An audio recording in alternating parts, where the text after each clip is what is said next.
Now, here's the cost flow for manufacturing companies. Again, this is much more cost accounting related.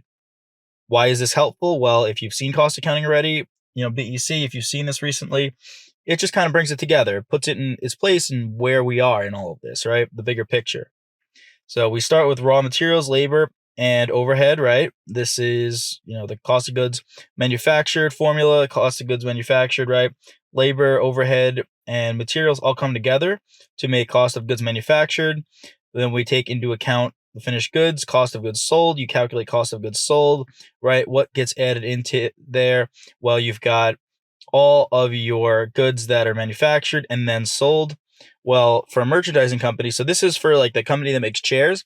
For a company such as like a clothing store that just buys the clothes and resells them, you've got your cost of goods purchased becomes your cost of goods sold. That's much more simple, right? Because you're not actually manufacturing those products yourself.